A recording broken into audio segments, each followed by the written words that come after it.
नमस्कार। आज हम देखिए अशोक का शस्त्र त्याग में हम लघु प्रश्न पढ़ेंगे। देखिए, अशोक का शस्त्र त्याग बंशीधर श्रीवास्तव, इनका नाम देखिए, लेखक है बंशीधर श्रीवास्तव, लेखक है। और देखिए अशोक का शस्त्र त्याग, यहाँ राजा अशोक सम्राट अशोक के बारे में इस पाठ में बताया गया है। उन्होंने कैसे कैसे त्याग किया था इसके बारे में बताया गया है। देखिए प्रश्न, देखिए सम्राट अशोक के बारे में आप क्या जानते हैं, उसके बारे में 3-4 वाक्य लिखिए। देखिए सम्राट अशोक जो है बहुत ही युद्ध पिपासी थे, यानी कि उन्हें युद्ध करने की इच्छा बहुत ज्यादा थी। उन्हें अपने राज्यों की सीमा बढ़ाना उन्हें बहुत ज्यादा अच्छा लगता था। तो इस पाठ में हमें सम्राट अशोक के बारे में, उनके युद्ध के बारे में बताया गया है।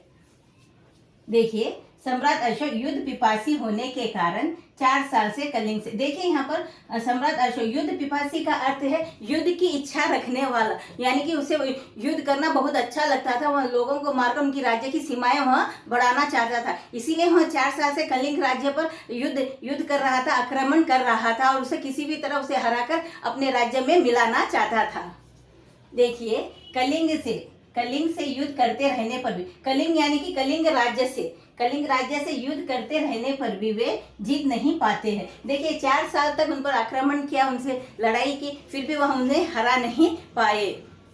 और देखिए कलिंग की राजकुमारी पद्मा पुरुष वेश में शस्त्र सज्जित करके, देखिए यहाँ पर जब यहाँ पर 4 साल तक आक्रमण करते हैं, कलिंग राज्य के सभी सैनिक मारे जाते हैं, सेना मारी जाती है, साथ ही साथ उनके जो सेनापति कैद कर लिए जाते हैं और राजा को भी कैद कर लिया जाता है या मारे जा चुके हैं। तब वहाँ पर जो कलिंग राज्य के दुर्ग में जो रहने वाली राजकुमारी है, तो वह फैसला करते हैं कि अब वह युद्ध को वह लड़ेगी। और वह स्त्री है, फिर भी वह अपनी स्त्री सेना के साथ पुरुष वेश में, यानी कि पुरुषों के कपड़े पहनकर वेश धारण करके वह हथियारों के शस्त्र के साथ वह तैयार होती है और अपनी स्त्री सेना को भी वह तैयार करती है।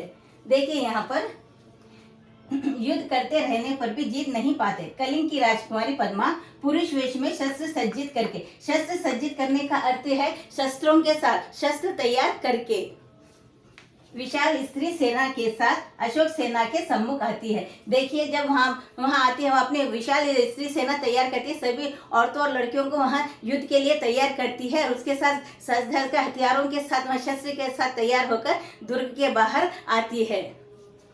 देखिए स्त्रियों पर शस्त्र प्रयोग शास्त्र विरुद्ध होने के कारण, देखिए जब वहाँ देखिए पद्मा जब पुरुषों के वेश में से तैयार होकर वहाँ हथियारों के साथ वहाँ बाहर आती है और विशाल सेना जो है अशोक की सेना के सामने आकर वहाँ उसे ललकारती है, अपनी स्त्री सेना के साथ उसे ललकारती है और युद्ध के लिए कहती है। तब वहाँ देखते हैं, कौन सम्राट अशोक देखते हैं कि यहाँ पर इस कलिंग राज्य में सिर्फ स्त्रियाँ हैं और वह सभी युद्ध करना चाहती है। और जब पद्मा को देखते हैं तो वो बहुत ही आश्चर्य में पड़ जाते हैं, क्योंकि कलिंग राज्य में कोई भी पुरुष वहां पर नहीं था, सिर्फ स्त्रियां ही थी जो युद्ध करने के लिए लड़ाई थी। तब वहां आश्चर्य में पड़ जाते हैं और देखते हैं कि वह स्त्रियों पर देखिए स्त्रियों पर हथियार उठाना या वार करना शास्त्रों के विरुद्ध था, इसलिए वह स्त्रियों पर हाथ नहीं उठाते, शस्त्र नहीं उठाते हैं और कहते हैं कि वह स्त्रियों पर वार नहीं करेंगे। तब यहाँ पर देखिए पद्मा कहती है कि क्या इस युद्ध के समय जब तुम लोगों ने सभी पुरुषों को मार दिया था, सभी हमारे राज्य के जो पुरुष थे उन्हें मार दिया था, और देखिए क्या ये शास्त्र के खिलाफ नहीं है ये। और कई स्त्रियों की उन्होंने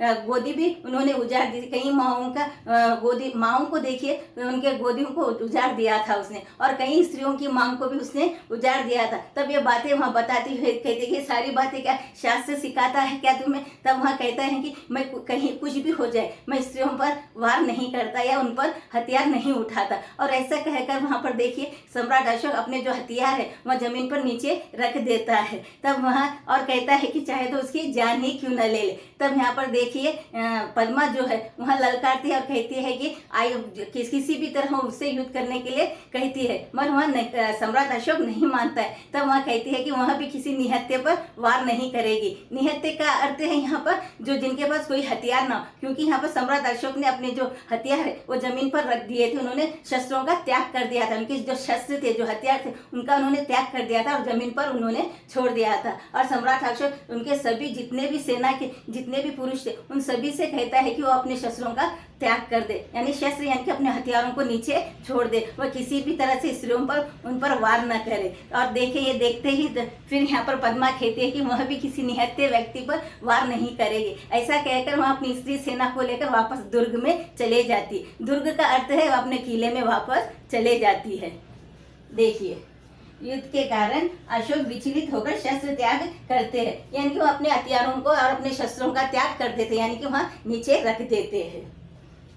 वे अपने सभी सरदारों के साथ अशोक बौद्ध भिक्षु बन जाते हैं। और देखिए ऐसा करने के बाद उसे उनका मन बदल जाता है। यहाँ पर देखिए सम्राट अशोक का मन बदल जाता है, उसका हृदय परिवर्तन हो जाता है और वह एक बौद्ध भिक्षु बन जाते हैं, यानी कि बौद्ध धर्म को अपना लेते हैं और बौद्ध धर्म के जो सिद्धांत है उनका पालन जीवन भर पालन करने की प्रतिज्ञा वे करते हैं। देखिए अशोक बौद्ध भिक्षु बन जाते हैं और बौद्ध धर्म के सिद्धांतों का पालन जीवन भर करने की प्रतिज्ञा करते। देखिए जो बौद्ध धर्म के जो नियम है, जो सिद्धांत है, अहिंसा, करुणा और दया की भावना, तो इन नियमों का वो हमेशा पालन करने की प्रतिज्ञा करते हैं। तो इसी तरह के वीडियोस देखने के लिए लाइक, शेयर, कमेंट करें और सब्सक्राइब भी जरूर करें। धन्यवाद।